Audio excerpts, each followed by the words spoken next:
आज हमारे पास जो सामग्री है वो बहुत ही अनोखी है। कोई लंबा चौड़ा लेख नहीं, बस 2 छोटी लाइनें। पहली है जुबीन गर्ग की रोई रोई बिनाले फिल्म समीक्षा के अंश, और दूसरी जो साफ तौर पे एक सर्च क्वेरी लगती है, जुबीन गर्ग न्यू मूवी रोई रोई बिनाले रिव्यू। तो आज का हमारा मिशन है इन चंद शब्दों की तह तक जाना। देखते हैं कि इनके पीछे क्या कहानी छिपी है। और ये इसलिए भी दिलचस्प है क्योंकि ये सिर्फ एक फिल्म के बारे में नहीं है। ये जुबीन गर्ग जैसे कलाकार, उनके दर्शक और आज के डिजिटल जमाने में हम कला को कैसे देखते हैं उसके बारे में है। इन 2 लाइनों में मतलब एक पूरी दुनिया है। बिल्कुल। तो चलिए एक एक करके इसे खोलते हैं।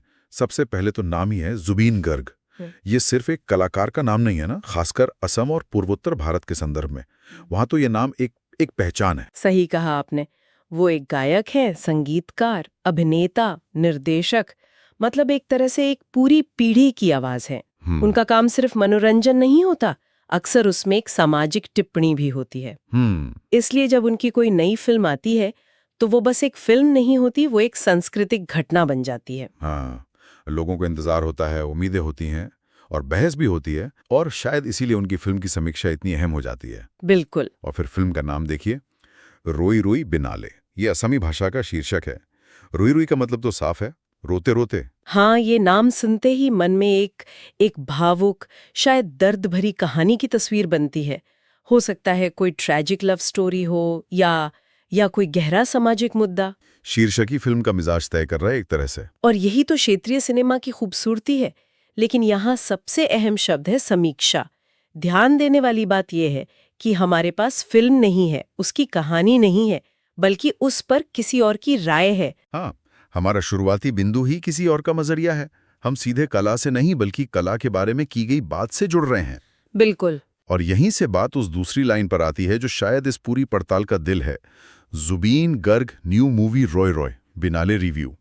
ये सिर्फ कुछ शब्द नहीं है, ये किसी की जरूरत है जो कीबोर्ड पर टाइप की गई है, एक सवाल है जो इंटरनेट पर पूछा गया है। और हमें ये सोचना होगा कि ये खोज कौन कर रहा है और क्यों, मतलब इसके पीछे की मंशा क्या हो सकती है। हाँ, सबसे पहला कारण तो यही लगता है कि कोई अपना समय और पैसा बचाना चाहता है। सही बात है। आज मनोरंजन के इतने विकल्प हैं, फिल्म में, वेब सीरीज, यूट्यूब, कि हम पक्का कर लेना चाहते हैं कि हम जो भी चुने वो उसके लायक हो। एक समीक्षा यहाँ एक फिल्टर का काम करती है। लेकिन क्या ये सिर्फ इतना ही है? मुझे लगता है कि ये उससे कहीं ज्यादा गहरा है। सोचिए, कोई जुबीन गर्ग का बहुत बड़ा प्रशंसक है, उसके लिए ये खोज एक उम्मीद और डर का मिला जुला रूप हो सकती है। अच्छा, वो कैसे? वो जानना चाहता है कि उसके पसंदीदा कलाकार ने इस बार कैसा काम किया है। एक अच्छी समीक्षा उसे खुश कर देगी। हाँ। और एक बुरी समीक्षा शायद उसका दिल तोड़ देगी। हाँ, ये भी एक पहलू है। और एक तीसरा पहलू भी है सामाजिक। हम सब मतलब एक समाज में रहते हैं और सांस्कृतिक बातचीत का हिस्सा बनना चाहते हैं। बिल्कुल। जब दोस्तों के बीच किसी नई फिल्म पर बात हो रही हो तो कोई भी पीछे नहीं रहना चाहता, है ना? बिल्कुल। एक समीक्षा आपको उस बातचीत में शामिल होने के लिए जरूरी जानकारी दे देती है, भले ही आपने फिल्म देखी हो या ना देखी हो। हाँ, ये एक तरह की सोशल करेंसी है। ये जानने की इच्छा कि आजकल क्या चल रहा है और उस पर सही राय क्या है, ये बहुत मजबूत इच्छा है। पर यहाँ एक सवाल उठता है, क्या ये अनुभव को खराब नहीं करता?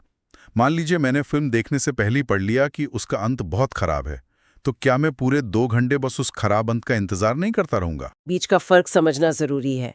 एक अच्छा समीक्षक एक गाइड की तरह होता है। वो आपको फिल्म की दुनिया दिखाता है, उसके अच्छे बुरे पहलू बताता है, लेकिन आखिरी फैसला आप पर छोड़ देता है। लेकिन आज हम अक्सर समीक्षकों को जज बना देते हैं। हमें बस एक सीधा साधा फैसला चाहिए, देखें या ना देखें। हाँ, थम्स अप या थम्स डाउन। हम उस बारीकी को खो रहे हैं जहां एक फिल्म बुरी होने के बावजूद कुछ हिस्सों में शानदार हो सकती है, या एक अच्छी फिल्म में भी खामियां हो सकती हैं। मुझे याद है एक बार मैंने एक फिल्म का बहुत खराब रिव्यू पढ़ लिया था और फिर फिल्म देखने ही नहीं गया। महीनों बाद जब वो टीवी पर आई तो मैंने देखी और मुझे वो बहुत पसंद आई। उस दिन बहुत अफसोस हुआ कि मैंने किसी और की राय को अपने अनुभव पर हावी होने दिया। आपका यह अनुभव आज की एक बहुत बड़ी सच्चाई को दिखाता है। हम जानकारी के युग में नहीं बल्कि राय के युग में जी रहे हैं। हर तरफ राय है, समीक्षकों की, दोस्तों की, सोशल मीडिया इन्फ्लुएंसर्स की, और इस शोर में हमारी अपनी आवाज कहीं दब जाती है। हम ये भूल जाते हैं कि कला का रिश्ता बहुत निजी होता है। बिल्कुल। जो फिल्म आपको पसंद आई जरूरी नहीं कि वो मुझे भी पसंद आए। तो अब तक हमने ये समझ लिया है कि इन दो लाइनों में क्या क्या छिपा है, लेकिन अब उस हिस्से पर आते हैं जो यहाँ नहीं है, और शायद वही सबसे जरूरी हिस्सा है, खुद वो समीक्षा। हाँ, हमारे पास बस एक खाली डब्बा है जिस पे लेबल लगा है, अंदर क्या है हमें नहीं पता। और ये खालीपन ही सबसे खतरनाक है। हमें ये नहीं पता कि समीक्षा सकारात्मक है या नकारात्मक। क्या समीक्षक ने निर्देशन की तारीफ की है या अभिनय को कमजोर बताया है? संगीत कैसा है? कहानी में दम है या नहीं? ये सारे जवाब गायब हैं। और तो और हमें ये भी नहीं पता कि ये समीक्षक कौन है। क्या वो व्यावसायिक सिनेमा का शौकीन है या उसे कला फिल्में पसंद हैं? इन सब के बिना समीक्षा शब्द का कोई मतलब ही नहीं रह जाता। ये वैसा ही है जैसे कोई कहे कि मैंने तुम्हारे बारे में कुछ सुना है और फिर ये ना बताए कि क्या सुना है। हाँ, वो अधूरापन आपको ज्यादा परेशान करता है।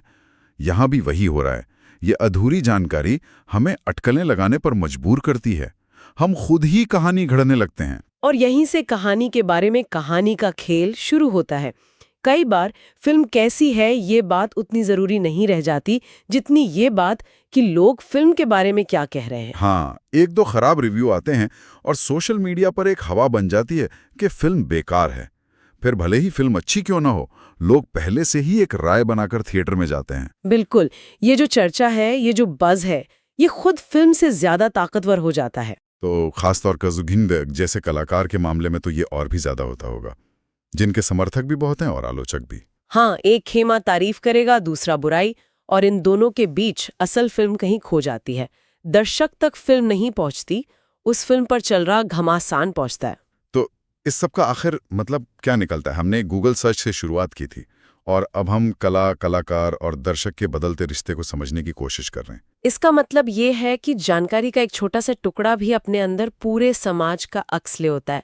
ये एक खोज हमें बताती है कि हम जानकारी के भूखे हैं, हम सही चुनाव करना चाहते हैं, हम दूसरों से जुड़ना चाहते हैं, लेकिन इस प्रक्रिया में हम अक्सर सबसे जरूरी चीज खो देते हैं, अपना खुद का नजरिया, अपना खुद का अनुभव। ये एक बहुत गहरी बात है। हमारी पूरी चर्चा इस बात का सबूत है कि कैसे संदर्भ ही सब कुछ होता है। बिना संदर्भ के जानकारी सिर्फ शोर है।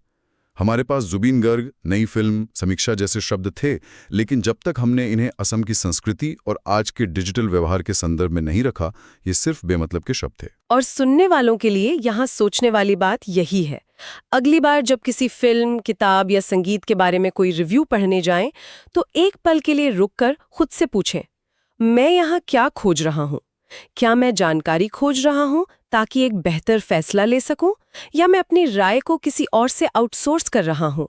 क्या मैं अपने अनुभव को बेहतर बनाने की कोशिश कर रहा हूँ, या मैं उस अनुभव के साथ आने वाले सरप्राइज से डर रहा हूँ? क्या एक समीक्षा हमारी उम्मीदें तय करके अनुभव को बेहतर बनाती है, या ये उस अनुभव की मौलिकता और ताजगी को छीन लेती है?